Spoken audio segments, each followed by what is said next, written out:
dia a todos e a todas, prazer estar aqui. Eu vou pular todos os prolegômenos que eu teria. Baseado em um texto, ele está muito textual.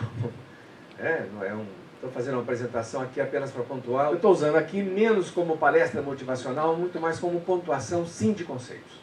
Então, não se preocupe, não é tudo assim não, mas é só o conceito de currículo que eu estou colocando como uma preliminar e quase que propositalmente enchendo a tela toda. Né? Quase que a dizer que o enunciado sobre a qualidade da educação e o enunciado sobre o currículo, não há palavras que esgotem o alcance. Né? E por isso que o que está aqui também é um texto, é um discurso de caráter muito mais descritivo do que a tentativa de definição no sentido de pontuar limites exatos do conceito, porque ele não tem limites exatos. Né? E por quê? Porque ele é uma atividade vital e fundamental da vida das pessoas. E é parte da experiência de qualidade de vida que nós temos. E por isso, só essa que eu vou ler assim, literalmente, né? Currículo como um percurso. Olha, atenção, cada palavra, tá? Não vamos explorar naturalmente, mas é cada palavra. Um percurso e experiência de formação que se faz numa prática social de ensino-aprendizagem, ensino e pesquisa, que implica todos os sujeitos vinculados direto ou indiretamente à instituição educacional. Instituição educacional, que inclui vivências, diferentes experiências, subjetivas e sociais, conhecimentos e atividades, em que se manejam conteúdos e processos disciplinares e interdisciplinares, em realizações teóricas e práticas, explícitas e implícitas, didáticas e organizacionais, quase que cansa, né? Sistêmicas e subjetivas, cognitivas, emocionais e comportamentais, endógenas e exógenas, estéticas e éticas, instituídas e instituintes, ou seja, estabelecidas e, ao mesmo tempo, em processo de produção. Conservadoras e inovadoras. Conservadoras, sim, também. Interativas, integradas, em ambiente de inovações tecnológicas, que tem como objetivo, e se faz por meio de, construção da autonomia dos sujeitos implicados no mundo das suas subjetividades, diferenças, culturas, trabalho e cidadania. E não foi dito tudo. E não foi dito tudo. Tá? E não foi dito tudo. Tá? O não dito, ele é o que vai ser pronunciado e realizado pela prática. É o modo de fazer tudo isso. Porque não dá como descrever o modo de efetivação de tudo isso. Já estou com isso também colocando uma palavra-chave, talvez, uma palavra-chave do que vou trabalhar e com o que vou concluir, que é a questão da efetividade. Eu estou convencido, absolutamente convencido. Falo isso a partir do meu campo de trabalho em filosofia, da minha prática educacional, que há muito pouca coisa a ser dita de novo.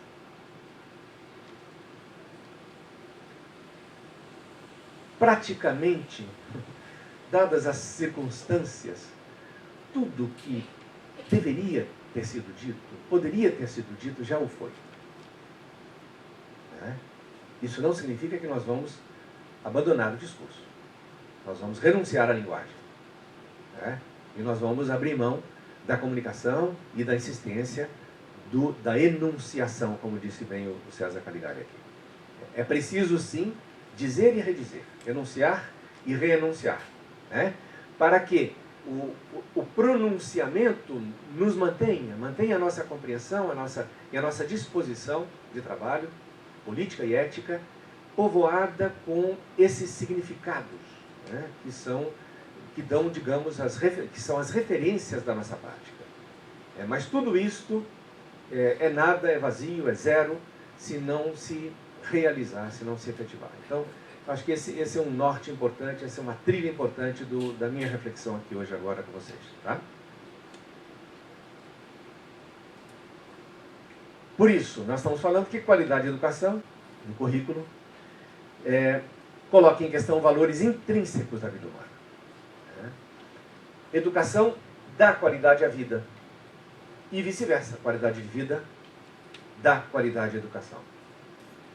Significa que as qualidades possíveis da vida, elas são o rol de indicadores das qualidades possíveis da educação.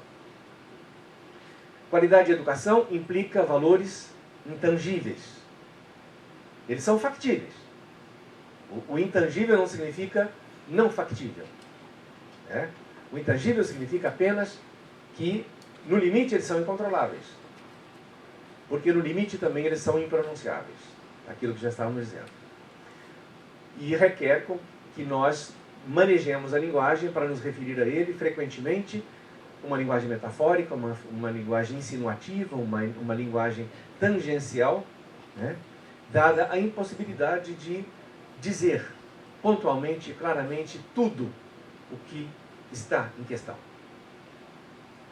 Significa também que nós estamos, esse é o trabalho no campo da educação, nós trabalhamos com probabilidades e não com determinações. Nós operamos e manejamos probabilidades de aprendizagem, probabilidade de formação, e não certezas e determinações. Importante observar que o nosso tema, qualidade de vida, é um tema forte e explícito, principalmente a partir dos anos 90, 1990, por várias razões, principalmente, podemos identificar as grandes ameaças e oportunidades que estiveram relacionadas ao processo de globalização, ao processo do relacionamento crítico, que chegou a um ponto crítico com a natureza, e dos processos de transformações no exercício da vida pessoal, no exercício da subjetividade. A subjetividade veio ao centro da vida cultural, e nós, seres humanos, na cultura contemporânea, não estamos aprendendo. Por mais que ela tivesse entrado na história da cultura já faz 5 séculos pelo menos, de uma maneira decisiva, nós estamos ainda aprendendo a lidar com a subjetividade, com esse campo, com essa dinâmica complexa, difícil e exigente, que é a de estabelecer relações entre a existência pessoal, o campo de significações pessoais que nós produzimos subjetivamente, o campo da identidade pessoal e aquilo que nós fazemos na prática social relacionado a fatores externos, exógenos e objetivos. Eu estou falando isso de nós profissionais, não estou nem mencionando o problema da subjetividade dos nossos alunos, que esses sim se debatem com experiências emergentes de subjetividades e, na maioria das vezes, em boa parte das vezes, com grandes atrapalhações, com grandes tropeços, porque há ainda um processo de aprendizagem desse tipo de vivência.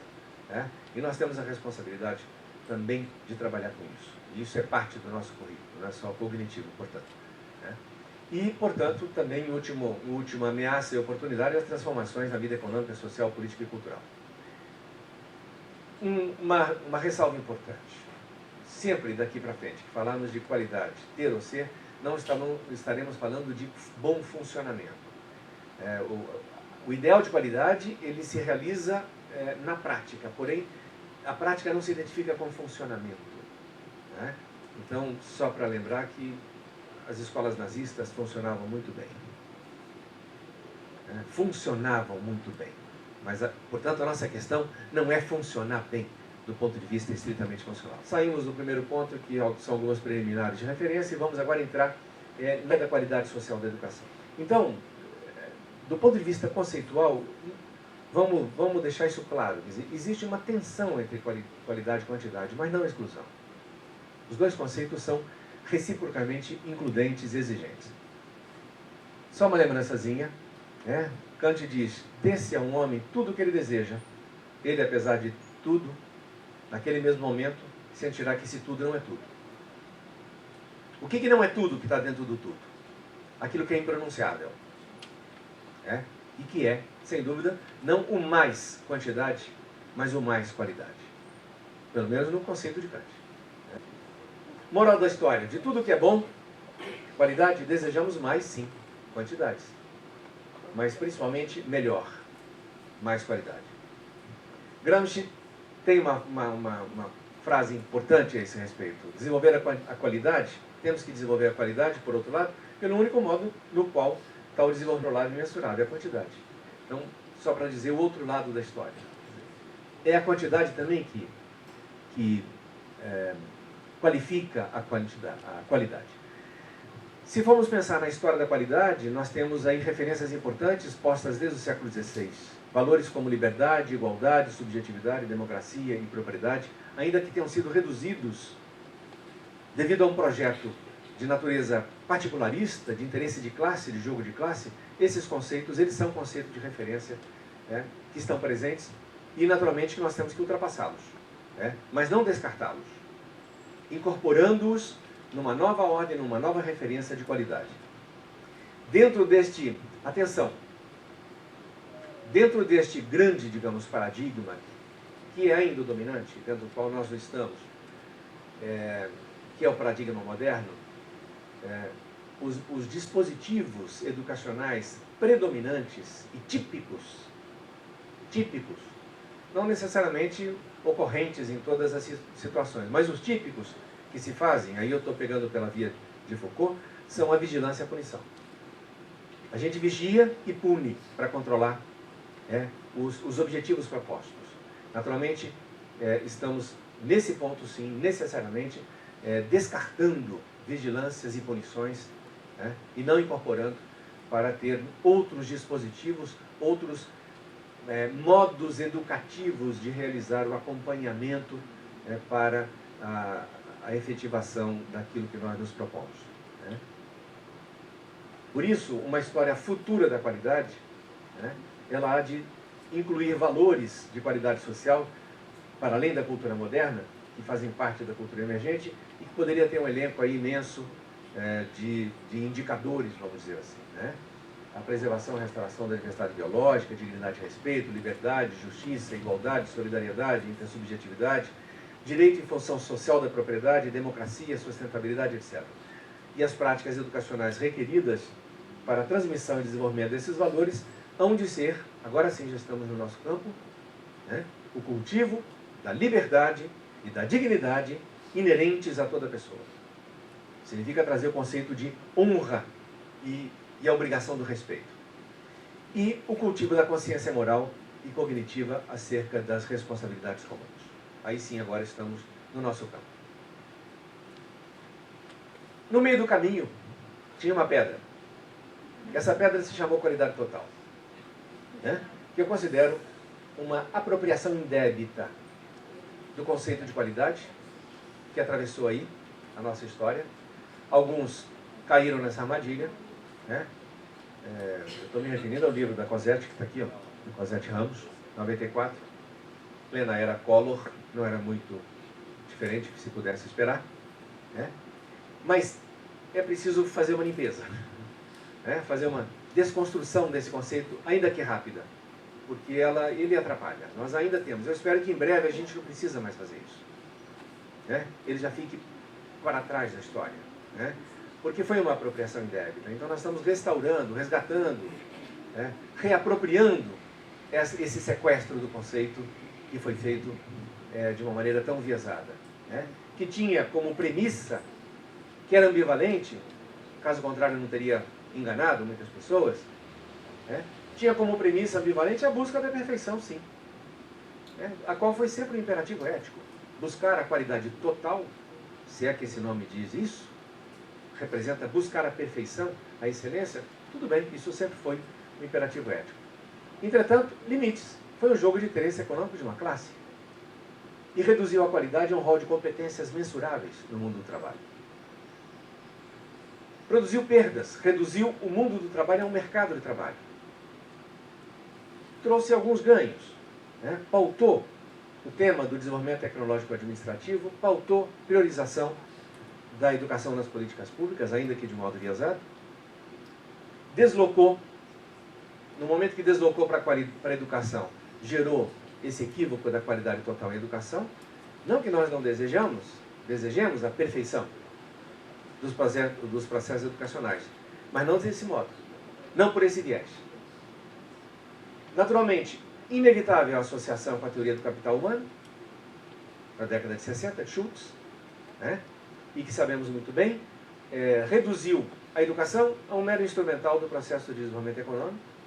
O processo de desenvolvimento econômico esse, por sua vez, inteiramente voltado aos interesses de uma classe, e não numa perspectiva universal. E deu como um derivativo, que tem algumas vantagens também, o conceito de responsabilidade social e ética empresarial. Mero derivativo. Mas há marcos históricos que esses sim vieram para ficar, né? Um deles, a Declaração Universal dos Direitos Humanos da ONU, de 48. Isso como parte desse conjunto de ideias acerca da qualidade que povoam e devem povoar o nosso imaginário e a nossa disposição, né, na história mais recente. E, sobretudo, a marcação forte do primeiro artigo dessa Declaração Universal. Todos os seres humanos nascem livres e iguais, em dignidade e direitos. São dotados de razão e consciência e devem se comportar fraternalmente uns com os outros. Aí temos um marco da maior importância, né? Um outro marco importante, o relatório Delors. Aqui eu vou passar rapidinho, porque nós já conhecemos isso, né? Mas só chamar a atenção que tinha um diagnóstico. O principal do diagnóstico do relatório Delors: profunda degradação das condições de trabalho dos professores. Uma solução proposta: priorização da melhoria da qualidade do trabalho dos professores. E os 4 pilares em que se assentava para isso: aprender a conhecer, a fazer, a viver juntos, a ser. Então, não nos esqueçamos nem da Declaração Universal, nem do relatório Delors. Ele foi atropelado pela história, infelizmente, né? E não se aproveitou bem. Foi atropelado pela onda das competências, que é um derivativo secundário e atrasado do conceito de qualidade total.